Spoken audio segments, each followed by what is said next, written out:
Hello बच्चों, कैसे हैं आप। बहुत बहुत स्वागत है आपका एम खालिद क्लासेस में। मैं मोहम्मद खालिद आपका स्वागत करता हूं अपने YouTube channel M Khalid classes में। आज हम लोग पढ़ने वाले हैं कक्षा 8 की गणित और उसमें अभ्यास 1H। अभ्यास 1H के बारे में आपको बता दें कि इससे पिछले वीडियो में हम लोगों ने कुछ प्रश्न उसके हल किए थे। अब आगे के प्रश्न जो प्रश्न नंबर 7 से शुरू होंगे उनको देखेंगे, ठीक है। और आपकी जानकारी के लिए बता दें, अगर जो आप हमारे चैनल पर नए हैं तो आप पहले पिछले वीडियोस को देख लें ताकि आपको अच्छे से समझ में आ जाए, ठीक है। चलिए प्रश्न नंबर 7 से शुरुआत करते हैं। चलिए देखते हैं, प्रश्न नंबर 7 है और उसमें क्या कह रहा है देखिएगा ध्यान से, बहुत ध्यानपूर्वक पढ़िएगा। मैं आपको सारे प्रश्न हल करवा दूंगा। देखिए क्या लिखा है, अपनी अभ्यास पुस्तिका में उतारकर प्रत्येक वर्ग में उपयुक्त चिन्ह भरिए। तो ये या लगाइए, ये 3 चिन्ह दिए हुए हैं। ये बड़ा है या ग्रेटर देन इसको कहते हैं, ये बराबर, और ये लेस देन अर्थात छोटा है। इसका चिन्ह हमें इस वर्ग में या ये जो घेरा बना हुआ है बीच में हमें इसमें भरना है। अब इसको भरने के लिए हमको ये पता करना होगा कि कौन सा मान छोटा है कौन सा बड़ा है। मतलब अगर जो इधर का छोटा है और इधर का बड़ा है तो हमें लेस देन वाला निशान लगाना पड़ेगा। इधर का बड़ा है इधर का छोटा है तो हमें ग्रेटर देन लगाना पड़ेगा। दोनों के मान बराबर आते हैं तो हमें बराबर का निशान लगाना पड़ेगा। इस तरह से हमको इसे हल करना है। तो इसको हल करने के लिए बहुत ज़रूरी ये है कि पहले हम दोनों पक्षों को हल कर लें। अब देखिए, एक साथ भी लेकर के चलें तो भी हल हो जाएगा, और अगर जो आप दोनों को अलग अलग हल करना चाहें तो अलग अलग भी हल कर सकते हैं। चलिए पहला प्रश्न है, इसको अलग अलग हल कर लेते हैं। देखिए कैसे, देखिए सबसे पहले हम लोग इसका लेफ्ट हैंड साइड अर्थात बायां पक्ष ले लेते हैं। जो बायां पक्ष होता है, हिंदी में बायां पक्ष भी लिख सकते हैं और अंग्रेजी में लेफ्ट हैंड साइड या शॉर्ट में LHS लिख देते हैं। ये आप लोग जानते होंगे, कोई बात नहीं, नहीं भी जानते होंगे कोई बड़ी बात नहीं, ये वाला तो आप समझ लीजिएगा। तो ये माइनस का 3/4 है और इसमें माइनस लगा हुआ है। हमें क्या निकालना है, इसका निरपेक्ष मान निकालना है। निरपेक्ष मान पिछले वीडियो में है, बहुत अच्छे से समझाया है, उसको पिछले वीडियो पे जा करके निरपेक्ष मान समझ लीजिएगा, तभी ये आपको समझ में आ जाएगा, समझ में आएगा, वरना ये समझ में आएगा नहीं। तो चलिए ठीक है, निरपेक्ष मान निकालते समय ये माइनस चिन्ह छोड़ दिया जाता है। तो ये क्या लिख देंगे, इसका निरपेक्ष मान 3/4। इसी तरह से उसको देखते हैं, हल करते हैं RHS। तो ये जो राइट हैंड साइड या RHS है, मतलब दायां पक्ष है, उसको देखिए हल करेंगे तो कितना आएगा, माइनस का 3/4 और प्लस का 5/8। देखिए इसको अच्छे से हल करते हैं। देखिए इसको हल करने के लिए दोनों के हर बराबर होने चाहिए, या तो फिर लघुत्तम लेकर के हल कर दीजिए। दोनों तरीके हैं, आप चाहे जैसे आप हल करिए। चलिए लघुत्तम वाला थोड़ा आसान लगता है हमको, तो हमने लघुत्तम ले लिया इसका 8। तो 4 से 8 को भाग कर दीजिए, 4 दूनी 8, 2 3 6, माइनस का 6 आ जाएगा, और प्लस 8 से इसको भाग करिए, 8 एकम 8, 1 पंचे 5, ऐसे आ जाएगा। तो ये बचेगा माइनस का 1/8। तो ये माइनस का 1/8 बचेगा। तो माइनस का 1/8 का मतलब क्या हुआ, इसका जब आप निरपेक्ष मान निकालेंगे तो माइनस चिन्ह छूट जाएगा, केवल 1/8 लिखा जाएगा। अब हमें इसमें और इसमें तुलना करनी है कि कौन सा बड़ा है कौन सा छोटा है। ध्यान दीजिएगा, यहाँ पर 3/4 लिखा है, यहाँ 3/8 लिखा हुआ है। इसके अंश में 3 है, इसके अंश में 1 है, इसके हर में 4 है, इसके हर में 8 है। तो ये जो हर होते हैं जब तक बराबर नहीं होंगे तब तक तुलना करना मुश्किल पड़ता है।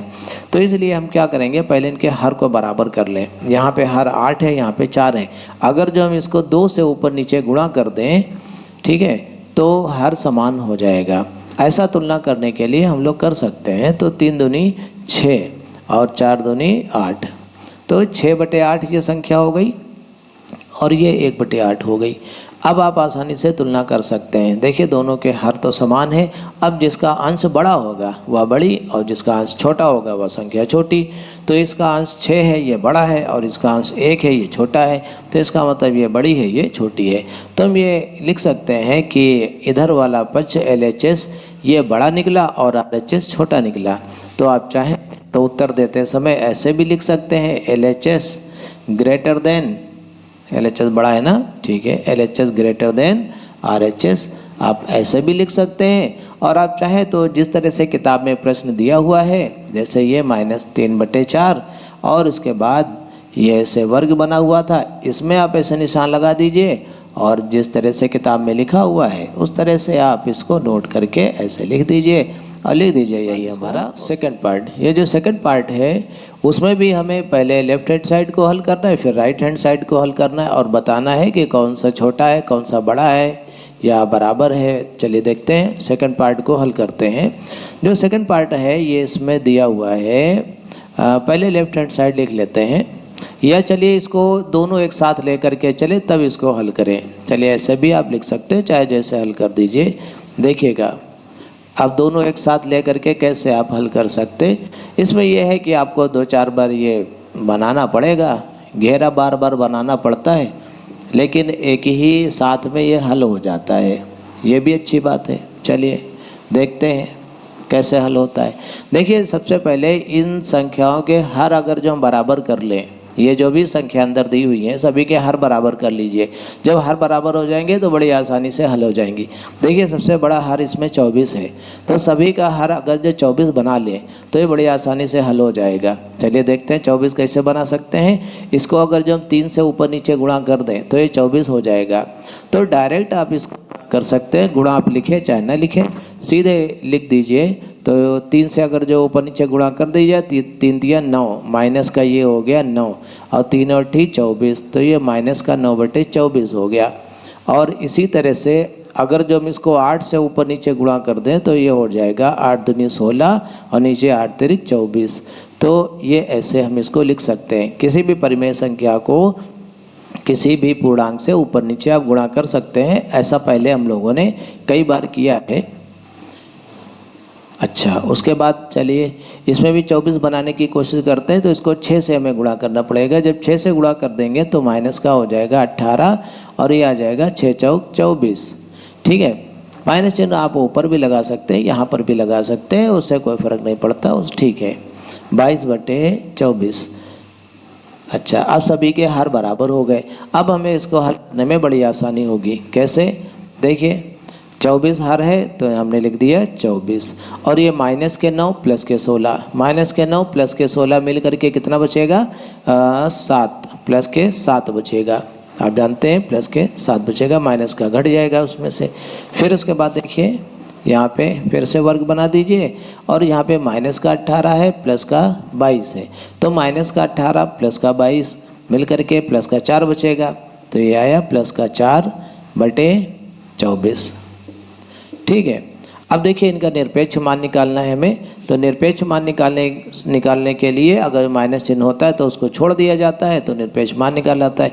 तो माइनस चिन्ह तो इसमें लगा नहीं है, तो 7/24 इसका निरपेक्ष मान होगा और इसका निरपेक्ष मान होगा इधर वाले का 4/24।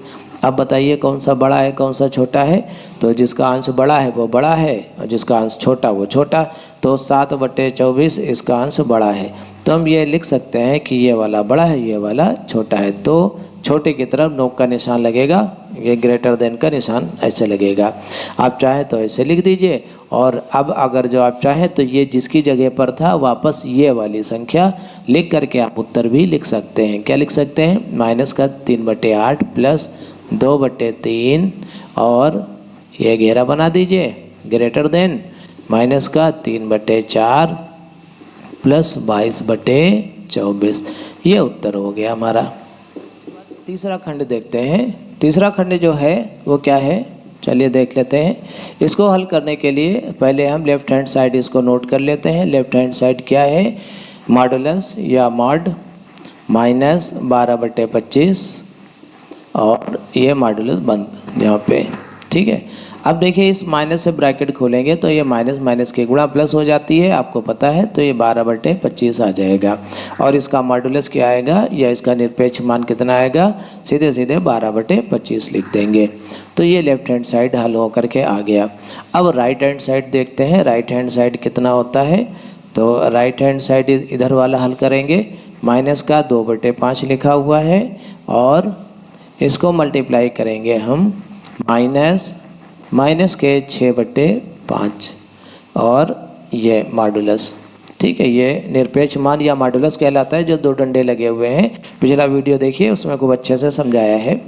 अच्छा देखिए इसका निरपेक्ष मान कितना होगा, तो हम सीधे सीधे लिख सकते हैं, माइनस चिन्ह छोड़ दिया जाता है तो 2/5 ये इसका निरपेक्ष मान हो गया।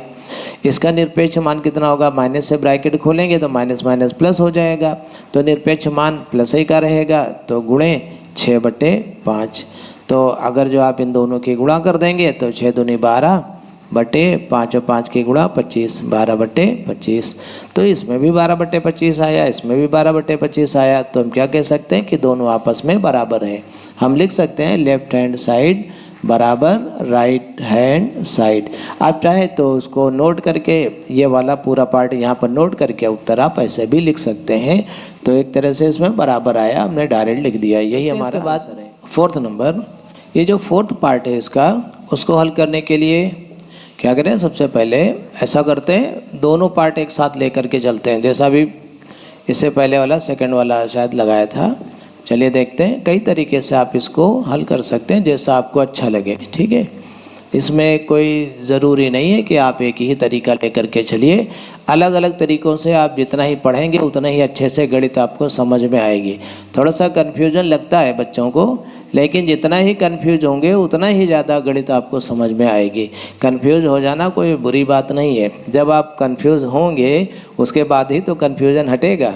जब कन्फ्यूज होंगे तो अपने टीचर से पूछेंगे या उसके बारे में पता करने की कोशिश करेंगे, तभी आपका नॉलेज बढ़ेगा, तभी आपको अच्छे से समझ में आएगा। चलिए देखते हैं,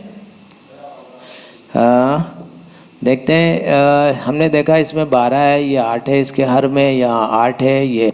तो ऐसा करते हैं, कोई ऐसी संख्या ले लीजिए जिससे इसके हर बराबर हो जाए। जैसे 12 है और 8 है, इन सबका अगर जो हम लघुत्तम समापवर्त निकाल लें तो मेरे ख्याल से 24 निकलेगा। आप चाहें तो लघुत्तम समापवर्त 8, 12, 2 और 4 का लेकर के देख सकते हैं, अंदाज़ा भी लगा सकते हैं। आप लोग 8वें में हैं, शायद अंदाज़ा लगा लेते होंगे आप लोग। हाँ, चलिए देखते हैं। तो 24 में यहाँ पे लघुत्तम समापवर्त आएगा, तो 24 सभी का हर बना लेते हैं। जब 24 हो जाएगा तो बड़ी आसानी से ये हल हो जाएगा। चलिए देखते हैं, तो इसको कितने से गुणा करें 24 आ जाए, 3 से गुणा कर दें अगर जो, तो ऊपर नीचे, तो नीचे में 24 आ जाएगा। 3 3 9, ये हो गया माइनस का 9 और 3 8 24, माइनस का 9/24। और इसको 24 बनाने के लिए 2 से ऊपर नीचे गुणा करना पड़ेगा, तो ये आ जाएगा 2/24। ठीक है, थोड़ा साइड में लगाए दे रहे हैं ताकि वीडियो ज़्यादा लंबी ना हो। तो 24 बनाने के लिए इसमें क्या करेंगे, 12 से गुणा करना पड़ेगा, तो माइनस के 12/12 दूना 24। और इसको 8 से ऊपर नीचे गुणा करना पड़ेगा, 8 3 24, और सॉरी 8 नहीं, इसको 24 बनाना ना तो 6 से गुणा करना पड़ेगा, तो 6 3 18 और 6 4 24। और इसको कितने से, इसको 3 से गुणा करना पड़ेगा, 3 1 3/3 8 24। ये हो गया ऐसे। अब देखिए इसको आसानी से हम लोग हल कर लेते हैं। देखिए ये कितना आएगा, माइनस के 9 है, प्लस का 2 है, कितना बचेगा, माइनस का 7/24।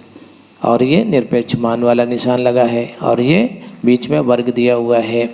अच्छा, यहाँ देखते हैं, ये माइनस के 12 है, प्लस के 18 है, प्लस के 3 है, तो 3 और 18 हो गया 21, और 21 में से 12 को घटा दीजिए।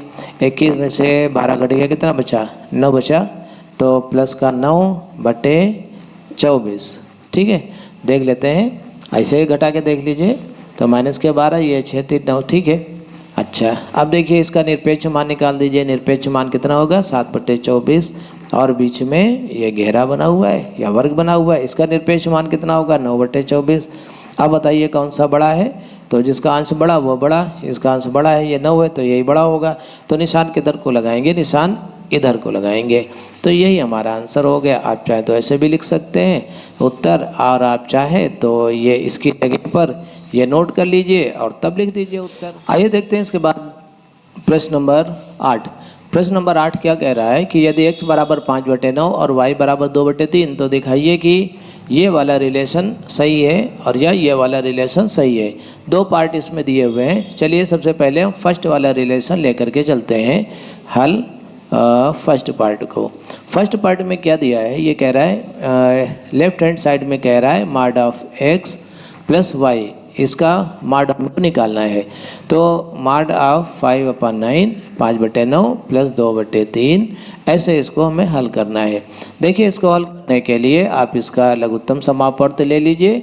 9 आएगा लघुत्तम समापवर्त, तो 9 से भाग कर दीजिए। 9 1 9, 1 5 5 प्लस 3 3 9, 3 दूनी तो ये आ जाएगा 6 5 11/9, ये आ जाएगा 11/9। इसका निरपेक्ष मान निकाल लीजिए या इसका मॉडुलस निकाल लीजिए तो 11/9 लिखा जाएगा। ठीक है। उसके बाद देखिए इसका जो RHS में या राइट हैंड साइड में ये अलग अलग दिया हुआ है, mod of x plus mod of y। तो मॉड ऑफ x कितना होगा 5/9, 5/9 का निरपेक्ष मान, प्लस y का मतलब 2/3 का निरपेक्ष मान। तो 5/9 का निरपेक्ष मान 5/9 होता है और 2/9 का निरपेक्ष मान 2/9 होता है, वो तो आप लोग जानते ही हैं। अब इन दोनों को जोड़ेंगे तो यही रिजल्ट आ जाएगा। तो देखिए 11/9 ही आ जाएगा। तो हम ये कह सकते हैं कि दोनों बराबर हैं। अतः हम लिख सकते हैं अतः mod of x plus Y बराबर होगा mod of x plus mod of y के। ये हमारा उत्तर हो गया। इसको हम ऐसे भी लिख सकते हैं कि हमने प्रूव्ड किया, इसको प्रूव्ड किया मतलब इसको सिद्ध किया। इस तरह से आप इसको हल कर सकते हैं। देखिए सवाल देखने में कठिन लगता है कि पता नहीं क्या लिखा है, लेकिन यह वास्तव में बहुत आसान सवाल है। इसी तरह से सेकंड वाला भी हल कर लेते हैं। चलिए देखते हैं सेकंड वाला हल करते हैं। सेकंड वाला जो है इसको हल करने के लिए इसे मिटाना होगा। तो सेकंड वाले में देखिए क्या है, इसमें दोनों की गुणा करनी है हमें। देखिए दोनों की गुणा करके फिर हमको सिद्ध करना है। तो ये भी उसी तरह का प्रश्न है, कोई दिक्कत नहीं, इसको हल कर लेते हैं।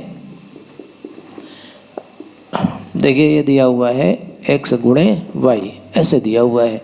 तो देखिए क्या करेंगे, x का मान कितना है 5/9 गुणे कितना y का 2/3, ऐसे हल कर लेते हैं। तो इसका मान कितना आ जाएगा देखिएगा, तो 5 दूनी 10 और 9 त्रिक 27, तो 10/27। इसका निरपेक्ष मान हो गया 10/27।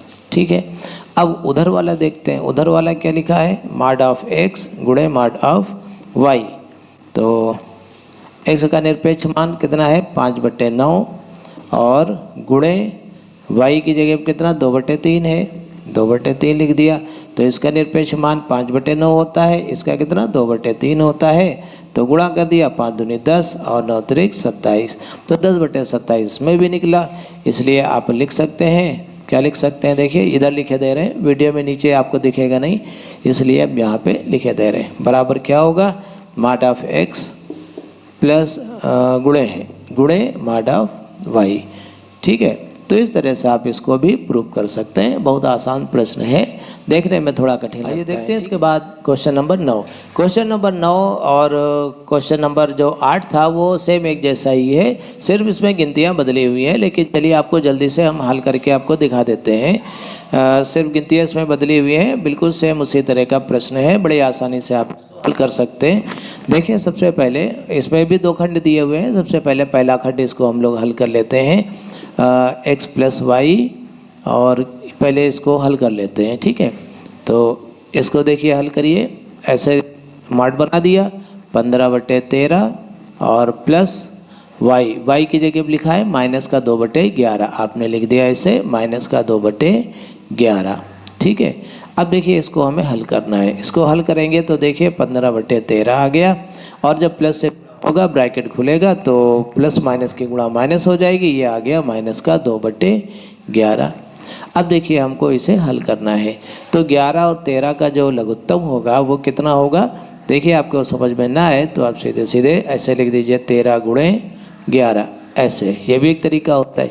तो 13 से 13 को भाग करेंगे तो कितना आ जाएगा, 1 आएगा और 11 बच जाएगा। तो 11 15 की गुणा कर दीजिए। तो 11 15 की गुणा कितनी हुई, 11 5 55, 11 कम 11 5 16, 165 ये आ जाएगा। फिर इसी तरह से यहाँ पर करिए, देखिए 11 11 कट जाएगा, 13 और 2, 13 2 की गुणा कर दीजिए, 13 दूनी 26। अब जरा इसको अच्छे से घटा लीजिए, तो घटा देंगे तो कितना आ जाएगा, 15 में से 6 गए बचे 9, और यहाँ पर 5 आया, 5 में से 2 गए बचे 3, और यहाँ पर 1 बचा 139 बटे 13 और 11 की गुणा आप कर सकते हैं। तो 13 और 11 की गुणा कर दीजिए तो कितना आ जाएगा, 11 3 33, का 3 हासिल लगा 3, 11 कम 11 3 14 143, 139 बटे 143 ये आ गया इधर का। तो इसका निरपेक्ष मान भी इतना ही होगा 139 बटे 143। ठीक है, क्योंकि माइनस चिन्ह कोई है नहीं तो जैसा है वैसा ही लिख दिया जाएगा। अब देखिए अलग अलग इनको जोड़ना है। कैसे? देखिए इधर हल किए दे रहे हैं, ठीक है, उधर जगह कम है इसलिए यहाँ पे इधर हल किए दे रहे हैं। तो मॉड ऑफ x कितना होगा, पहले इसको देख लेते हैं। ये चलिए एक साथ लगाते हैं, mod of x plus mod of y बराबर, तो मॉड ऑफ x कितना होगा 15 बटे 13 और प्लस मॉड ऑफ y की जगह क्या लिखेंगे माइनस का 2 बटे 11। अब देखिए ये कितना आएगा 15 बटे 13, इसका मॉड कितना होगा या इसका निरपेक्ष मान कितना होगा 15 बटे 13 और माइनस 2 बटे 11 का निरपेक्ष मान कितना होगा, ये 2 बटे 11 होगा। तो यहाँ पर प्लस का 2 बटे 11 होगा। अब ध्यान दीजिएगा, अब हमें इसको हल करना है।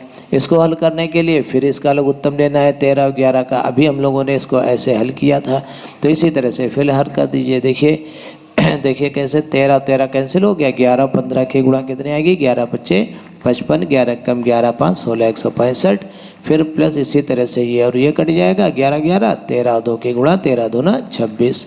अब देखिए यहाँ पे ये जुड़ जाएगा, उधर कुछ और था यहाँ कुछ और कहानी है।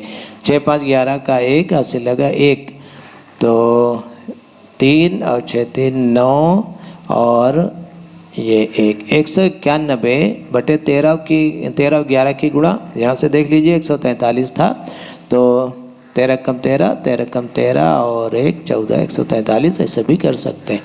तो यहाँ पर देखिए जो इसकी वैल्यू थी वो आई 139 बटे 143, लेकिन यहाँ पर इन दोनों को अलग अलग मार्ट ले करके जब इसको जोड़ा गया तो इसकी वैल्यू आई 191 बटे 143। तो कौन सा बड़ा है, तो ये वाला मान बड़ा है क्योंकि इसका अंश बड़ा है 191 और इसका 139 है, तो वो वाली वैल्यू बड़ी है। तो प्रश्न में भी ये कह रहा था कि ये वाली इधर वाली वैल्यू छोटी है और इधर वाली वैल्यू बड़ी होगी। देखो ये निशान लगा हुआ है लेस देन का, तो इसका मतलब ये छोटा होना चाहिए बड़ा होना चाहिए। ऐसा ही हम लोगों ने हल करते हुए पाया कि ये छोटा है ये वाला बड़ा है, तो इसको हम ये लिख देंगे, क्या लिख देंगे अतः स्पष्ट है, ये निशान है अतः स्पष्ट है। इसको पढ़ते हैं x plus Y less than, ये छोटा है, मतलब इधर वाला मान ये छोटा है किससे, mod of x plus mod of y। ठीक है, तो ये हमारा प्रूव्ड हो गया, इसको हम लिख देंगे प्रूव्ड, या हिंदी में लिख देंगे सिद्ध हुआ ऐसे। इसके बाद देखते हैं सेकंड पार्ट। सेकंड पार्ट क्या है ध्यान से समझिएगा। सेकंड पार्ट में है मॉड ऑफ x गुणे y और बराबर हमें सिद्ध करना है मॉड ऑफ x गुणे y के, मॉड ऑफ x गुणे मॉड ऑफ y के, अलग अलग इसको सिद्ध करना है। चलिए ये भी उसी तरह का है, चलिए देखते हैं। इसमें क्या लिखा है 15 बटे 13 x का मान लिख दिया हमने और गुणा दिया हुआ है y का मान दिया है माइनस के 2 बटे 11, तो ये हमने लिख दिया माइनस के 2 बटे 11। ठीक, अब हमें इनको गुणा करनी है। तो आपको पता है कि यह माइनस की संख्या है, यह प्लस की संख्या है, माइनस और प्लस की गुणा हो जाएगी, माइनस 15 और 2 की गुणा हो जाएगी 15 दूना 30, तो यह आ जाएगा माइनस का 30 और 11 13 की गुणा कितनी होगी 13 कम 13 का 3 हंसी लगा 1, 13 कम 13 और 1 14 143। अब देखिए इसका निरपेक्ष मान निकाल लीजिए, तो ये माइनस का चिन्ह छूट जाएगा, ये आ जाएगा 30 बटे 143। ये हमारा एक तरफ का हल हो गया 30 बटे 143। उसके बाद देखिए दूसरे तरफ का हल करते हैं, देखिए क्या आएगा। देखिए निरपेक्ष मान x गुणे निरपेक्ष मान y, ये क्या आएगा x का निरपेक्ष मान आप ले लीजिए, तो x का निरपेक्ष मान कितना होगा 15 बटे 13 का निरपेक्ष मान, और गुणा कर लेते हैं इसको y के निरपेक्ष मान से 2 बटे 11 ऐसे, तो 15 बटे 13 का निरपेक्ष मान 15 बटे 13 हो गया और माइनस 2 बटे 11 का निरपेक्ष मान हो गया प्लस का 2 बटे 11। ठीक है, माइनस चिन्ह छूट जाता है। अच्छा, तो 15 दूना 30 कितना आ गया 15 दूना 30 और 11 और 13 की गुणा तो 143 हो जाएगी, जैसा कि अभी देखा था। तो 30 बटे 143, दोनों तरफ 30 बटे 143 आया, इसका मतलब ये बराबर आया। आप लिख सकते हैं निरपेक्ष मान x प्लस वाई बराबर है निरपेक्ष मान, सॉरी गुणा, ये गुणा वाला है, ये वाला सेकंड वाला चल रहा है, ये वाला, ठीक, बराबर है निरपेक्ष मान x गुणे निरपेक्ष मान y। ऐसा ये प्रूव्ड हो गया। इस तरह से हम इसको सिद्ध कर सकते हैं। इसके बाद क्वेश्चन नंबर 10, ये सबसे आखिरी क्वेश्चन है। तो क्वेश्चन नंबर 10 में कह रहा है ऐसी दो परिमेय संख्याओं को ज्ञात कीजिए जिनका निरपेक्ष मान 1/2 है। तो पहली संख्या क्या हो सकती? बहुत आसान सवाल है। क्या लिख सकते हैं आप? पहली संख्या जिसका मान 1/2 निकले, तो आप ऐसे लिख सकते हैं जैसे प्लस की 1 है और नीचे भी प्लस की 2 है। अगर 1/2 का आप निरपेक्ष मान निकालेंगे तो 1/2 ही निकलेगा। तो पहली संख्या क्या हो सकती है? 1/2 ही हो सकती है, क्योंकि इसका आंकिक मान 1/2 होगा। आप सीधा सीधा ऐसे ही लिख सकते हैं। आप चाहें तो ऊपर माइनस भी लगा सकते हैं, नीचे माइनस लगा सकते हैं, ऐसे भी लिख सकते हैं, ठीक है। तो दूसरी संख्या क्या हो सकती है? जरा गौर कीजिएगा। दूसरी संख्या हो सकती है माइनस की 1/2। अगर जो आप इसका भी निरपेक्ष निकालेंगे तो भी प्लस का 1/2 आएगा, ठीक है। तो इसलिए आप इस तरह से आप दो संख्याएं लिख सकते हैं। तो उम्मीद है आपको निरपेक्ष मान और इससे संबंधित प्रश्न आपको समझ में आ गए होंगे।